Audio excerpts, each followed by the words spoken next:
તો જય દ્વારકાધીશ મિત્રો, જય ગૌ માતા. સ્વાગત છે તમારું આજના એક નવા બ્લોગની અંદર. અને આજે આપણે આવ્યા છીએ પંચામૃત ગૌશાળા, જે સુરતમાં આવેલી છે. અને આજે આપણે ગાયોને જોવાની છે. અને એક અહીંયા બુલ પણ નવો લાવવામાં આવેલા છે, જે ભાવનગર બ્લડ લાઇનનો છે. અને રાજ નામનો બુલ છે. તો રાજને આપણે જોઈએ અને ગૌશાળાની ગાયોને પણ જોઈએ. અને આપણે આગળ એક બ્લોગ મૂકેલો છે, જે બેલડા વાછડાનો, તે આ ગૌશાળાના જ છે. પણ ત્યારે આપણે ખાલી વાછડાને જોવા માટે આવ્યા હતા, અને આજે ગાયોને બધાને જોવા માટે આવ્યા છીએ. તો ચાલો આપણે વિડીયોમાં આગળ જોઈએ.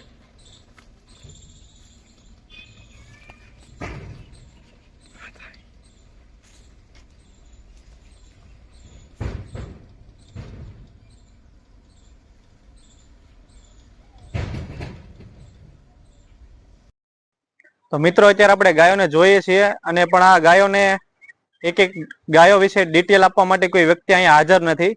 તો આપણે ગાયોને અત્યારે એમને જોઈ લઈએ છીએ. અને આપણે આગળ પાછા ગૌશાળા પર આવશું અને એક એક ગાયોની ડિટેલ પણ લેશું, જે આપણે એક અલગ બ્લોગ બનાવશું આગળ.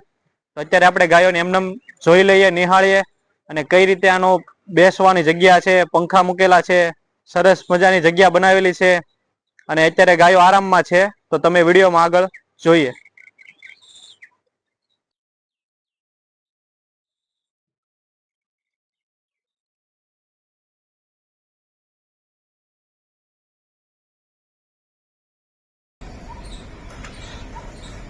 મિત્રો, અત્યારે આપણે ગાયોને જોઈ બધી.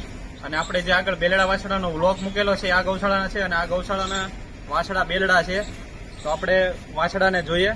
અત્યારે એક વાછડું આરામ પર છે, અને બીજું વાછડું આગળ હરે ફરે છે, અને એની રીતે મજા કરે છે, આટા મારે. અને જગ્યા બહુ સરસ મજાની છે.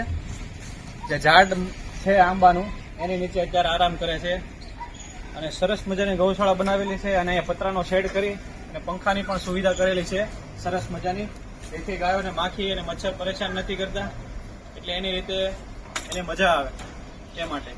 અને આપણે આગળ હજી એક જોવાનું છે કે એનો સ્ટોર રૂમ છે, ખાવાનું બધું ક્યાં મૂકે છે એ આપણે પણ જોઈ લઈએ. ચાલો.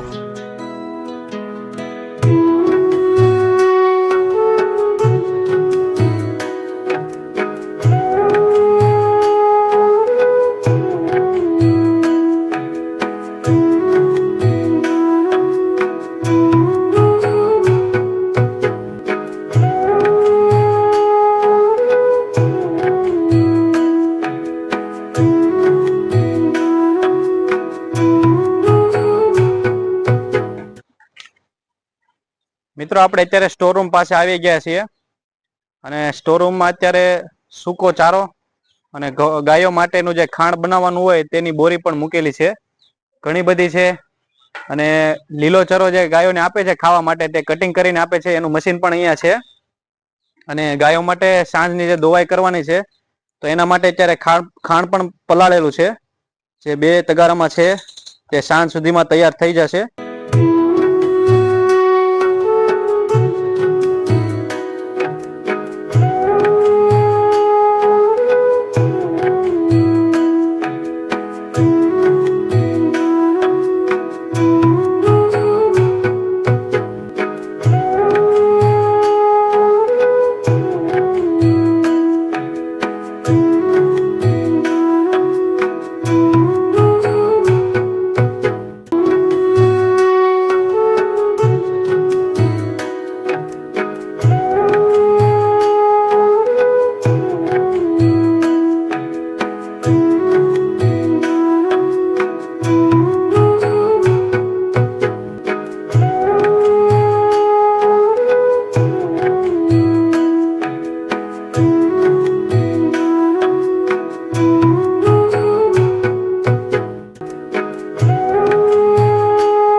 મિત્રો, અત્યારે આપણે સ્ટોર રૂમ જોઈએ. સ્ટોર રૂમ અહીંયા છે.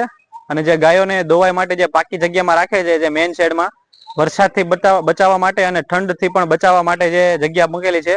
અને અત્યારે ઠંડ જ છે, તો એની માટે કાપડ પણ બાંધેલા છે. તો ચાલો આપણે અંદર ગૌશાળા જોઈએ. તો ચાલો મિત્રો.